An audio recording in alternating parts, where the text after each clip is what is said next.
on a winning day, it's a bad day. Come on, slide over. All right.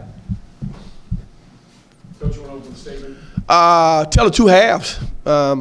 First half was a horrible half. We couldn't make any shots. We had 14 turnovers. They had 17 points off of 14 turnovers, which led to that lead to get up to about 20. And then the second half, we played a lot better. And every game that we've lost this season, we've somehow managed to be negative in the positive assist turnover ratio. When we are positive, when we had 26 the other night or whatever we had, and less turnover, we have a chance to win those basketball games. Tonight, we dug ourselves a deep hole, and that's probably the disappointing part. We dug ourselves a deep hole, and we were not able to come out of that hole. So that's something that you know, when I look back, were we ready to play? Absolutely, we were ready to play. Guys was ready to play. And then somehow we go from 14 turnovers the first half to 1 turnover the second half. As a coach, that's hard for me to understand. So with that said, where did you notice the turnovers kind of spiking throughout that first half? Where were the problems in dealing with their zone? I mean, I would say that when you look at it from the second half perspective, the question that I ask is, did they do anything different in the second half than they did the first half? The answer to that question is no.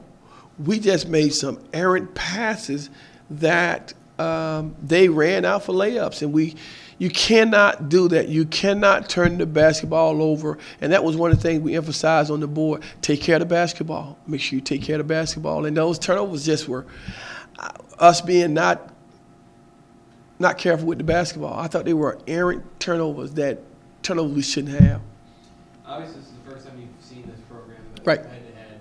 Did anything surprise you from what they did, from what you scouted on tape and everything? No, we had them scouted right. I mean, for them to shoot, 45%, I think,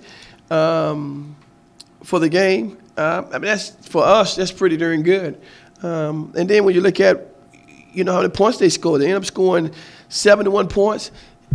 Those are enough. That's enough points for us to have a chance to win the ball game. So defensively, I felt very comfortable with what we were doing. Offensively, I just didn't feel like we had any rhythm for the most part. You know, Brian Pegg takes one shot. I didn't think he worked hard enough to, you know, to get shots on the post. And no, I wouldn't say that it surprised me. I think the thing that was surprising for me was how we played the first half. What was the talk, or what was the message at halftime, being down 20 after playing, I assume, about as poorly as you could have imagined playing? Well, my message to us was we can't get it all at one time. You know, you don't go back out there trying to fire threes and try to, because all of a sudden that deficit gets up to 30. And so we just wanted to run our offense and take what the defense gave us. And, you know, we did at times, and still, I want to say with 5 minutes left to go in the game, it was a 14-point game, and the shot clock was running down, and the guy banked the three in to take him up to back to 17. And so what my goal was, I wanted our team to be 10 or less at the 10-minute mark. That's what my goal was. And I felt like if we could do that, then, you know, we would fight a little bit more to try to get it to a 5-point game, maybe with 3 minutes left to go in the game, and then, you know, who knows what happens. They had some stretches there in that second half where they weren't scoring. Yeah. Do you feel like this is a game that you realistically could have gotten a lot closer? Well, to be honest with you, it's a game I felt like we should have won if we played like we did the second half. They were missing shots. We talked about getting 5 consecutive stops.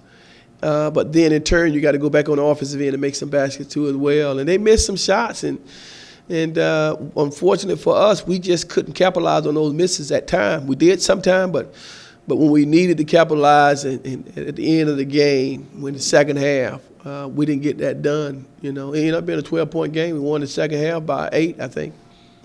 Derek mentioned that this game was a particularly huge letdown because of how you finished and beat Upstate the other night. Yeah. Well, how do you see it? What do you see it as far as the way that you guys came out in the first? Was it flat? Why was it such a letdown from Thursday? Well, I don't. Like I said before, the question that I always ask myself: were we ready to play? The answer to that was absolutely yes. It was no sign, no. I mean, guys they weren't lagging. I think sometimes when you deal with young kids, maybe they don't come out and play as well as they should. And mentally, when you got a younger team, mentally you got to be tough enough to be able to take a deep breath, back off, and understand the game. And we hadn't gotten to that point. Those guys that we played today, even though they're new in our league, they got juniors and seniors on their team that really know how to play. Those guys know how to play, and they play together very well. And they're a tough team from New Jersey.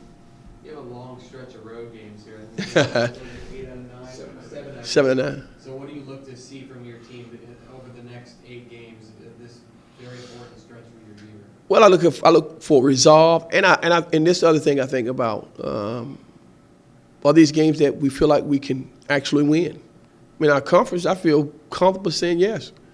Marquette's probably a different game. That's a tougher game that we got to play out of our mind. But every game in our conference, I feel like we can win. Even North Florida, that was a tough game for us here, but they let you score. You just got to be able to guard them. So, I mean, I feel the same here at our place as I would be on the road. Thank you.